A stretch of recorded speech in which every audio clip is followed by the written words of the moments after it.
मैं सुनील स्वागत करता हूं माइक्रोसॉफ्ट के इस वीडियो में। और हम लोग कंटिन्यू करते हैं जो पिछला पार्ट हमने पढ़ा था ऑप्शंस के सेटिंग के बारे में, तो वहीं से हम लोग कंटिन्यू करते हैं। तो आज हम लोग सीखने वाले हैं प्रूफिंग ऑप्शन में। तो जब हम प्रूफिंग पे क्लिक करेंगे तो कुछ ऑटो करेक्ट का ऑप्शन आता है। इस ऑटो करेक्ट ऑप्शन पे आप जब क्लिक करोगे ना, कुछ एक्स्ट्रा ऑप्शन और भी मिल जाएंगे। तो एक एक करके इन सभी ऑप्शन को हम लोग कवर करने वाले हैं। तो फर्स्ट ऑप्शन है वो है show auto correct option button. तो देखिए, जब भी हम लोग कोई टाइप करते हैं ना, तो वहाँ पर सजेस्ट करता है ऑटो करेक्ट का। तो यहाँ पर देखिए, जब आपको मान लीजिए कोई रिप्लेस करना है कोई भी चीज़, तो आप इसे मैनुअली भी ऐड कर सकते हो। जैसे एग्जांपल के लिए मैं यहाँ लिखता हूँ BOI, बैंक ऑफ इंडिया। तो यहाँ मैं ऐड कर देता हूँ बैंक ऑफ इंडिया। इसे हम ऐड बटन पर क्लिक करके हम ऐड कर लेते हैं। और यहाँ पर देखिए हम लोग टाइप करेंगे, जैसे कि यहाँ पर लिखेंगे BOI। जब हम इंटर प्रेस करेंगे तो वहाँ पर बैंक ऑफ इंडिया आ जाएगा।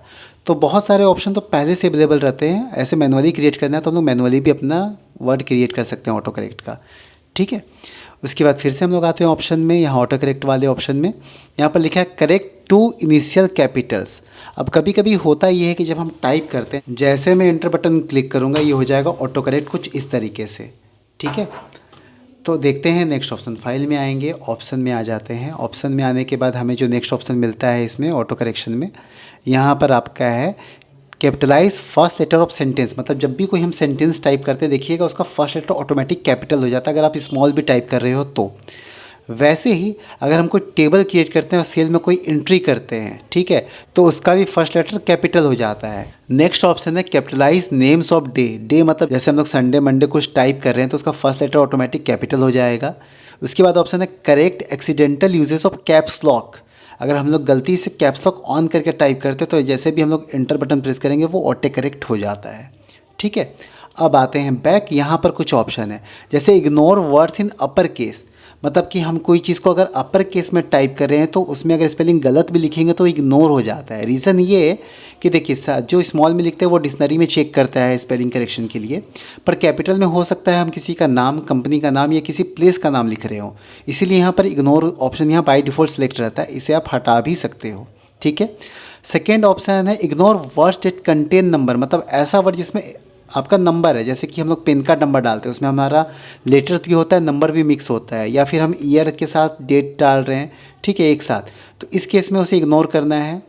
थर्ड ऑप्शन है ignore internet and file address. मान लीजिए मैंने कोई वेबसाइट का लिंक यहाँ पर कोई पेस्ट किया या फिर मैं टाइप करता हूँ, तो उसका भी ये क्या करेगा, इग्नोर कर देगा करेक्टनेस का। फ्लैग रिपीटेड वर्ड, जैसे रिपीट वर्ड होते हैं उसके लिए फ्लैगिंग ये भी यहाँ पर ऑन है। ठीक है, जैसे रिपीट होता है सजेस्ट करता है कि हमने रिपीट वर्ड किया तो हाईलाइट कर देता है। ठीक है, अब ये कुछ एक्स्ट्रा ऑप्शन जो फ्रेंच रिलेटेड है इसे हम स्किप कर रहे हैं। आते हैं नीचे, यहाँ पर ऑप्शन है check spelling as you type. तो जब भी हम टाइप करते हैं वो स्पेलिंग चेक करने का ऑप्शन आता है। ठीक है, अनटिक रहने पे वो स्पेलिंग चेक नहीं करेगा।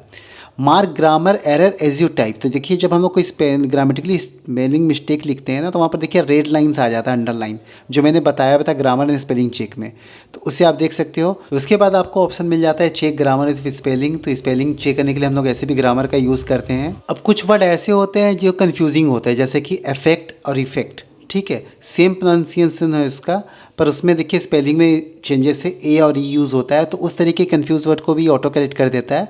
फिर नीचे ऑप्शन है चेक ग्रामर विथ स्पेलिंग। तो जो भी हम कुछ टाइप करते हैं वो डिक्शनरी के बेस पर चेक करता है हमारा ग्रामर। तो इस ऑप्शन में हमने सारा चीज़ कर लिया है कवर। अप आते हैं नेक्स्ट ऑप्शन जो कि है सेव टेब। ठीक है, तो जब हम सेव पे क्लिक करेंगे तो कुछ इस तरीके का ऑप्शन आएगा। फर्स्ट ऑप्शन है auto file save in cloud by default. तो यहाँ पर ऑटो सेव का ऑप्शन है, तो इसे आप रखना चाहते हो तो रख सकते हो, अदरवाइज इसे अनटिक कर सकते हो। नेक्स्ट ऑप्शन है save file in the format. किस फाइल फॉर्मेट में आप सेव करना चाहते हो, तो यहाँ जो डिफ़ॉल्ट फॉर्मेट है वो डॉक्स फॉर्मेट में है। मान लीजिए आप प्रीवियस वर्जन का सपोर्ट के साथ सेव करना है तो आप डॉक फॉर्मेट में सेव करोगे, या फिर मैक्रोस के साथ करना होगा तो आप इस फॉर्मेट में डॉक एम फॉर्मेट में सेव करोगे।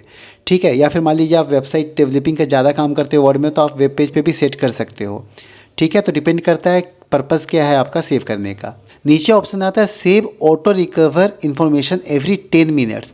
मान लीजिए आप कुछ काम कर रहे थे, अचानक से कंप्यूटर बंद हो गया, ठीक है, सडन या फिर क्रैश कर गया वर्ड, तो आपने जो भी मेहनत की थी वो सब वेस्ट हो जाएगा। तो यहाँ पर ऑटो रिकवरी का जो यहाँ पर इन्फॉर्मेशन है ना, वो हम टाइमिंग यहाँ पर चेंज कर सकते हैं। और यहाँ पर टिक रहने से और एक बेनिफिट है कि जैसे यहाँ लिखा है keep the last auto recovery version if I close without saving. अगर हमने बिना सेव किए क्लोज किया है ना, तो हमें वो दिखाएगा कि लास्ट हमने ये फाइल यूज़ किया था और इसे हमने सेव नहीं किया था, तो उसे हम रीयूज़ कर सकते हैं। ये हमारा ऑटो रिकवर फाइल लोकेशन है जहाँ पर आप सेट कर सकते हो। बाय डिफ़ॉल्ट यहाँ दिया है तो चेंज करने की ज़रूरत नहीं है।